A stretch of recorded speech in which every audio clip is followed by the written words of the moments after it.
नमस्कार, India hate पर आपका बहुत स्वागत है। मैं हूं आपके साथ अनंत विश्वकर्मा। आज हम बात करेंगे अमेरिका में होने वाले चुनाव की, यानी कि अमेरिका में होने वाले हैं कल चुनाव, यानी किसका होगा मंगल। आज इस पर बात होगी क्योंकि बेहद कांटे का मुकाबला देखने को मिल रहा है। दुनिया के सबसे बड़े लोकतांत्रिक देश अमेरिका में 5 नवंबर को राष्ट्रपति चुनाव होने हैं। इस बार डेमोक्रेटिक पार्टी की उम्मीदवार कमला हैरिस और रिपब्लिकन पार्टी के उम्मीदवार डोनाल्ड ट्रंप के बीच कड़ा मुकाबला देखने को मिल रहा है। चुनावी सरगर्मी के बीच अमेरिका पर पूरी दुनिया की निगाहें टिकी हुई हैं। नतीजे को लेकर एक्टिव एग्जिट पोल भी सामने आ चुके हैं, जो कि काफ़ी चौंकाने वाले हैं। स्विंग स्टेट्स के आंकड़े कांटे की टक्कर दिखाते हैं। हालांकि कमला हैरिस राष्ट्रीय स्तर पर जनमत सर्वेक्षणों में मामूली रूप से आगे दिखाई दे रही हैं। सर्वेक्षणों की बात करें तो डेमोक्रेटिक पार्टी की उम्मीदवार उपराष्ट्रपति कमला हैरिस और रिपब्लिकन पार्टी की ओर से उम्मीदवार पूर्व राष्ट्रपति डोनाल्ड ट्रंप को बराबर यानी 49% वोट मिलते हुए दिखाई दे रहे हैं। एक और सर्वेक्षण में उपराष्ट्रपति कमला हैरिस और पूर्व राष्ट्रपति डोनाल्ड ट्रंप को 49% वोट मिलने का अनुमान जताया जा रहा है। तो कुल मिलाकर कांटे की टक्कर देखने को मिल रही है अमेरिका में, और वहाँ के जो वोटर्स हैं उनमें दोनों ही उम्मीदवारों के लिए जो अभी एग्जिट पोल के जो नतीजे जो सामने आ रहे हैं, जो प्री पोल्स के जो सर्वेक्षण जो निकल के सामने आए हैं, उसमें साफ तौर पर देखने को मिल रहा है कि कांटे की टक्कर है। 19-20 का अंतर है। कई जगहों पर कमला हैरिस काफ़ी आगे नज़र आ रही हैं, तो कुछ जगहों पर डोनाल्ड ट्रंप आगे दिखाई दे रहे हैं। तमाम बहुत सारे मुद्दे हैं अमेरिका में इस बार चुनाव में। हम आपको ग्राफिक्स के ज़रिए बताएंगे कि किन किन मुद्दों पर चुनाव वहाँ पर इस बार लड़ा जा रहा है। जो आर्थिक जो सुधार की बात की गई है वो एक बड़ा मामला है। अबॉर्शन, इमिग्रेशन और इकोनॉमी, इसके साथ ही विदेश नीति को लेकर इस बार का चुनाव लड़ा जा रहा है। इन सभी मुद्दों पर हो रही है इस बार की वोटिंग जो होनी है।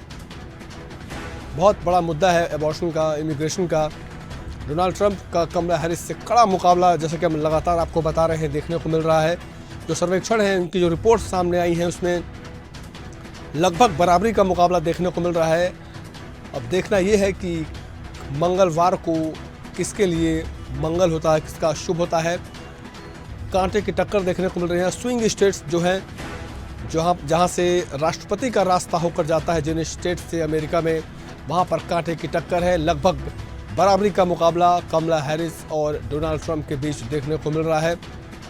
अभी जो सर्वेक्षण के जो नतीजे हैं वो कितना चुनावी जो उसके रिजल्ट्स में काम आते हैं, कितना सच होता है, ये तो नतीजे बताएंगे। लेकिन जो अभी तक की रिपोर्ट जो सामने आ रही है उसमें बेहद कांटे की टक्कर रिपब्लिकन पार्टी और डेमोक्रेटिक पार्टी के बीच दिखाई दे रही है।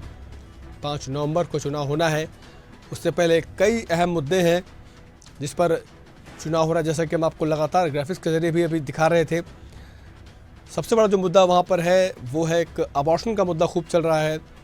इमिग्रेशन का मुद्दा वहाँ बहुत है। आर्थिक सर्वेक्षण की अगर बात करें, आर्थिक नीतियाँ किस तरह से कौन बना पाएगा, इसको लेकर कई बार बहस हो चुकी है।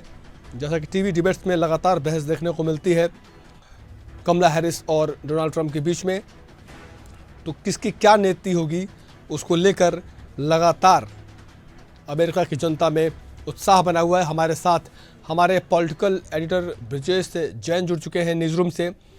ब्रिजेश जी, दुनिया के सबसे बड़े लोकतंत्र में 5 तारीख यानी मंगलवार का दिन किसके लिए मंगल होगा, ये तो चुनाव के जो नतीजे हैं वो बताएंगे। लेकिन मैं अगर मुद्दों की बात करूं तो वहाँ के मुद्दे 3-4 जो अहम मुद्दे हैं, उसमें अबॉर्शन है, इमिग्रेशन है, और वहाँ की जो आर्थिक नीतियाँ हैं, टैक्स की बात कर लूँ, उसे लेकर मैं अगर बात करूँ तो तमाम जो पार्टी हैं, चाहे कमला हैरिस हो या डोनाल्ड ट्रंप हो, वो लगातार आर्थिक नीतियों में सुधार की बात करते आ रहे हैं। अगर मैं आपसे पूछूं तो आपको क्या कुछ मुद्दे अमेरिका के चुनाव में इस बार नजर आते दिखाई दे रहे हैं?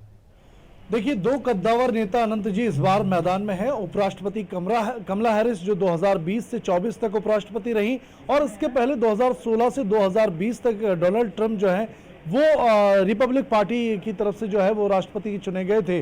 तो एक राष्ट्रपति हैं, एक तरफ पूर्व राष्ट्रपति और एक तरफ वर्तमान में मौजूद उपराष्ट्रपति, दोनों ही कद्दावर नेता हैं। अगर हम नीतियों की और मुद्दों की बात करें तो श्वेत अश्वेत का मुद्दा तो है, आर्थिक नीतियों का और औद्योगिक नीति का जो मामला है वो भी बहुत ज़्यादा है। इमिग्रेशन का मामला है, अबॉर्शन का मामला है, ऐसे सामाजिक मुद्दे भी जुड़े हुए हैं जिन पर लगातार दोनों ही नेताओं में डिबेट भी हुई है और जनमत भी हमने देखा कि दोनों ही मुद्दों पर बंटता हुआ नजर आया। लेकिन अगर हम आर्थिक नीति की बात करें, औद्योगिक नीति की बात करें तो देखिए डोनाल्ड ट्रंप के फेवर में राष्ट्र का विकास जाता है, क्योंकि कट्टर राष्ट्रवादी माने जाते हैं डोनाल्ड ट्रंप। अपने 4 साल के 16 से 20 तक के कार्यकाल जो उनका था, क्योंकि खुद भी उद्योगपति हैं और औद्योगिक नीति को अच्छी तरह से समझते हैं कि क्या पॉलिसी जो है वो देश के हित में, औद्योगिक हित में होंगी और औद्योगिक क्रांति के हित में होंगी। और यही वजह है कि औद्योगिक नीति, आर्थिक नीतियां काफ़ी सारी उन्होंने बनाई थी जो कुछ हद तक, बहुत हद तक कह सकते हैं सफल साबित हुई, अमेरिका के फेवर में भी रही हैं। इसलिए अगर इन दो नीतियों की बात करें तो डोनाल्ड ट्रंप की तरफ मामला जाता है। लेकिन अगर हम इमिग्रेशन और अबॉर्शन जैसे सामाजिक मुद्दों की बात करें जो सियासी नहीं है, समाज से जुड़े हुए हैं, बड़ा मुद्दा रोजगार का भी है और इमिग्रेशन से जुड़ा हुआ है, इन तीनों मुद्दों को लेकर कमला हैरिस जो है वो लगातार लीड लेती नजर आ रही हैं। लेकिन अगर हम अलग अलग क्षेत्रों की बात करें तो सबसे बड़ा जो मुद्दा है वो अश्वेत का है। और डोनाल्ड ट्रंप ने राष्ट्रपति रहते हुए, क्योंकि 2020 में जब पहली कोरोना वेव आई थी आनंद जी, उस वक्त काफी पैसा जो है नगद कैश के रूप में अश्वेत लोगों को, गरीबों को दिया था, जिससे कि अश्वेत जो है आश्चर्यचकित रूप से, जो कभी डेमोक्रेटिक पार्टी के समर्थन में लगातार रहते थे अश्वेत, वो पहली बार डोनाल्ड ट्रंप के समर्थन में जो है रिपब्लिक पार्टी के समर्थन में नजर आ रहे हैं और गेम चेंजर साबित हो सकते हैं। हालांकि भारतीयों की बात करें तो ज्यादातर भारतीय कमला हैरिस के समर्थन में है, कुछ भारतीय तबका जो है वो डोनाल्ड ट्रंप के समर्थन में है। ब्रजेश जी, मैं अगर मुद्दों की बात करूं तो अबॉर्शन एक बहुत बड़ा मुद्दा है अमेरिका में इस बार चुनाव में। अब क्योंकि कमला हैरिस खुद एक महिला है, तो ऐसे में आपको लगता है कि महिलाओं का जो वोट बैंक है वो कमला हैरिस की ओर जाता हुआ दिखाई देगा? बिल्कुल, देखिए मैंने कहा कि अबॉर्शन के मुद्दे पर कमला हैरिस इसलिए लीड लेती नजर आ रही हैं क्योंकि खुद महिला हैं, इन मुद्दों को, संवेदनशील मुद्दों को, सामाजिक मुद्दों को बहुत अच्छी तरीके से समझती हैं और अबॉर्शन पर पहले भी वो लगातार मुखरता से बोलती रही हैं। कई नई नीतियां जो अमेरिका ने बनाई हैं उसमें सूत्रधार और कर्णधार कहीं ना कहीं कमला हैरिस पिछले 4 साल से अपनी भूमिका निभा रही हैं और ऐसे में महिला वर्ग जो है वो कमला हैरिस के समर्थन में नजर आता है। और अगर बुद्धिजीवी वर्ग की बात करें तो जो बुद्धिजीवी वर्ग है वो, क्योंकि डोनाल्ड ट्रंप से काफी दुखी है बुद्धिजीवी वर्ग, बड़बोले हैं डोनाल्ड ट्रंप, और सबसे ज्यादा माइनस पॉइंट बुद्धिजीवी वर्ग का विपरीत में होने का डोनाल्ड ट्रंप का यही है कि रूस से दोस्ती, जो कट्टर विरोधी अमेरिका का रहा है, उनसे दोस्ती कर बैठे। आरोप ये भी लगता रहा कि 2016 में जो जीत डोनाल्ड ट्रंप की हुई थी वो रूस के सपोर्ट से हुई थी और रूस में जाकर रूसी राष्ट्रपति से मुलाकात करने का जो मुद्दा था वो 2020 में भी पूरे चुनाव में उनको परेशान करता रहा। इस बार भी ये एक माइनस पॉइंट उनका सवाल, मैं माफ करके बीच में आपको रोक रहा हूँ। सवाल ये है कि जो वहाँ के अरबपति अमेरिका के, वो काफ़ी सारे जो अरबपति हैं वो डोनाल्ड ट्रंप का पूरी तरह से साथ दे रहे हैं, चाहे मैं एलन मस्क की बात करूँ या जो बफे हैं जो वहाँ पे बहुत बड़े बिजनेसमैन हैं, उनका सपोर्ट जो है वो ट्रंप की तरफ है। इसकी बड़ी वजह यह है कि काफ़ी उनका जो बिजनेस है उसमें उन्होंने, उसमें जो टैक्स में उसकी छूट की बात ट्रंप ने की है, तो इसका कितना फ़ायदा ट्रंप को मिलता हुआ दिखाई देगा? भरपूर फायदा। देखिए 2016 से 20 तक जो पॉलिसीज उद्योगों के लिए, आर्थिक विकास के लिए बनाई थी वो काफी सफल साबित रही और एक बार फिर औद्योगिक जगत को ये उम्मीद है कि जो डोनाल्ड ट्रंप हैं वो उद्योगपति भी हैं, 100 से ज्यादा कंपनियां खुद की चलती हैं और ऐसे में वो उद्योगों के लिए कम से कम बहुत अच्छी पॉलिसीज लाएंगे। जिस तरह टैक्सेस में रिबेट्स का वादा उन्होंने इस चुनाव में किया है, दूसरे जमीनें मुफ्त में देने का, औद्योगिक यूनिट लगाने के लिए वादा उन्होंने किया है, तो ये वादे कहीं ना कहीं औद्योगिक जगत को भा रहे हैं और इसलिए एलन मस्क की बात करें तो खुलकर वो समर्थन भी दे रहे हैं, आर्थिक मदद भी डोनाल्ड ट्रंप के कैंपेन को कर रहे हैं और उन्होंने अपील भी की है औद्योगिक जगत से एलन मस्क ने, क्योंकि अमेरिका के सबसे मशहूर और सबसे अमीर व्यक्ति हैं एलन मस्क। उन्होंने खुले तौर पर मंचों से ये अपील की है कि डोनाल्ड ट्रंप को वोट दिए जाए। तो औद्योगिक जगत जो ट्वीट्स में वो लगातार प्रचार करते हुए ट्रंप के दिखाई जाए। अब मैं अगर बात करूं मार्क जुकरबर्ग की, तो जुकरबर्ग भी लगातार उनका जो सपोर्ट है वो ट्रंप की ओर देखने को मिला है। वो कई बार उनके साथ उन्होंने मंच भी साझा किया, तो जाहिर सी बात है इसका बहुत बड़ा फायदा मिलेगा। लेकिन कमला हैरिस के लिए प्लस पॉइंट क्या होगा? क्या वो उसके समीकरण होंगे जो उनको जीत में बेहद अहम रोल निभाएंगे? बिल्कुल, देखिए सरकार बनाने में महत्वपूर्ण भूमिका भले ही आर्थिक जगत और उद्योगपति बिजनेसमैन करते हों, देश को सपोर्ट करते हों, तरक्की की राह में 4 चांद लगाते हों, लेकिन जो बुद्धिजीवी वर्ग है अमेरिका का वो दिशा और दशा तय करता है। और बुद्धिजीवी वर्ग कमला हैरिस के समर्थन में, ये बहुत बड़ा प्लस पॉइंट है। महिला वर्ग जो है और भारतीय वर्ग की भी बात करें तो ज्यादातर भारतीय वर्ग कमला हैरिस के समर्थन में है। तो ये 3 जो प्लस पॉइंट है वो कमला हैरिस की जीत को आश्वस्त कर सकते हैं। लेकिन सबसे बड़ा गेम चेंज ये साबित हो रहा है अनंत जी कि यहाँ पर अश्वेत लोग जो हैं और जो औद्योगिक जगत है वो जो है, और राष्ट्रवादी अमेरिकी जो हैं, जो राष्ट्रवाद के प्रेरक हैं, वो तीनों जो बाइडेन माफी चाहूंगा डोनाल्ड ट्रंप के समर्थन में है। तो मुकाबला बहुत कांटे का है, बहुत नजदीकी है, और इसीलिए तमाम जो एग्जिट पोल है उनमें कांटे की टक्कर बताकर 50-50 पर यहां पर मैच टाई होता नजर आ रहा है। लेकिन देखना यह होगा कि जीत आखिर किसकी होती है कल के चुनाव में। बिल्कुल स्विंग स्टेट्स जो वहाँ पर जो 7 जो वहाँ के जो राज्य है वहाँ पर बिल्कुल कांटे का मुकाबला देखने को मिल रहा है। एक और जो सबसे अहम मुद्दा है जिस पर डोनाल्ड ट्रंप मुखरता से बोलते हैं वो है इमिग्रेशन का मुद्दा। जिस तरह से मैक्सिको बॉर्डर से जो अमेरिका में आते हैं या बाकी जो देशों से वहाँ लगातार अमेरिका में जो लोग घुसपैठ करते हैं, उसको लेकर ट्रंप ने साफ तौर पर कहा है कि वो आएंगे तो सबको बाहर कर देंगे। ये एक बहुत बड़ा प्लस पॉइंट है जो अमेरिका के लोगों को भा रहा है। बिल्कुल, देखिए कमला हैरिस की इस मामले में चुप्पी जो है, क्योंकि कमला हैरिस सरकार की अगवा रही हैं और उपराष्ट्रपति रही हैं अभी पिछले 4 सालों में, और उन्होंने कोई भी इमिग्रेशन पर बयान नहीं दिया है, ना विरोध में ना पक्ष में। पूरे चुनाव कैंपेन के दौरान इमिग्रेशन के जब सवाल पूछे गए तो उन्होंने कहा ये सरकार की पॉलिसी है, सरकार जो आएगी नई वो अपने देश की सुरक्षा के कारणों के हिसाब से पॉलिसी बनाएगी। लेकिन अगर हम डोनाल्ड ट्रंप की बात करें तो मुखरता से वो बोलते हैं, कभी कभी वो देश की पॉलिसी के खिलाफ भी बोल जाते हैं, इसीलिए बड़बोले भी कहे जाते हैं, लेकिन इसका उनको फायदा भी मिलता हुआ नजर आ रहा है।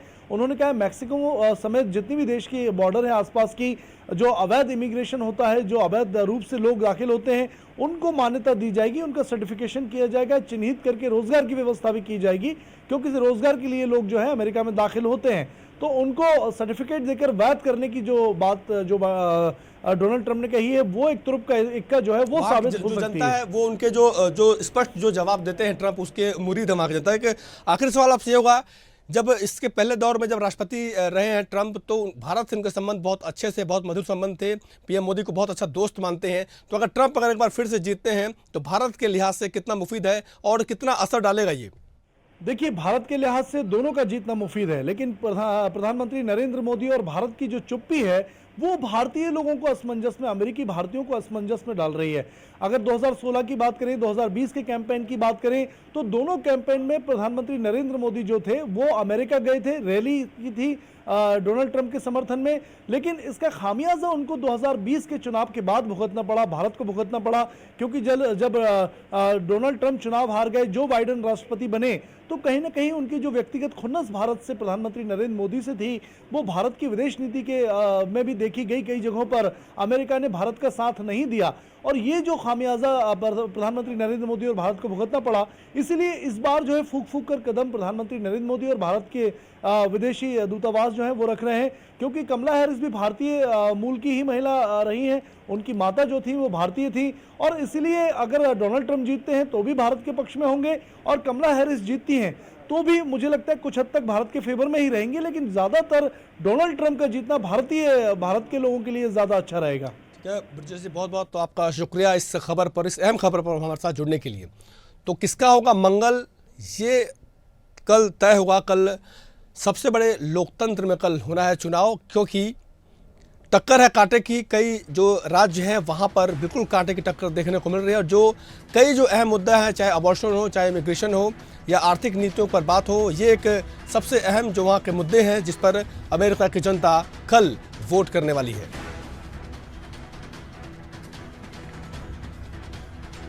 तो मंगलवार को वोटिंग, किसका होगा मंगल, ये बड़ा सवाल, और कल होगी वोटिंग।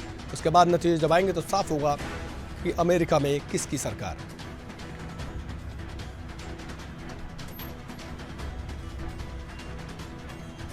तो अमेरिका में 5 नवंबर को चुनाव होने हैं, यानी मंगलवार को वोटिंग होगी। सवाल यही कि किसका होगा मंगल, क्योंकि डोनाल्ड ट्रंप और कमला हैरिस के बीच कांटे की टक्कर देखने को मिल रही है।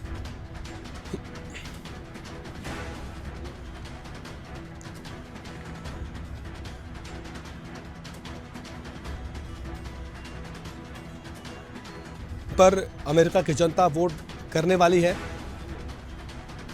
अब जनता किसे चुनेगी ये कल साफ हो जाएगा।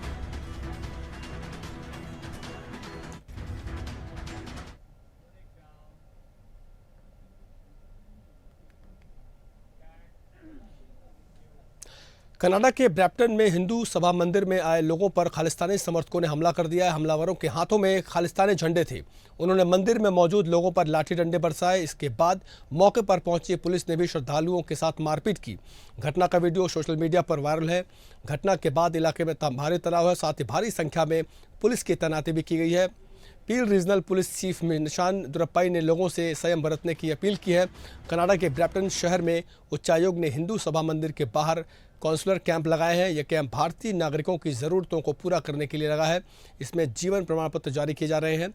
रिपोर्ट्स के मुताबिक 1984 में हुए सिख विरोधी दंगों के 40 साल पूरे होने को हैं।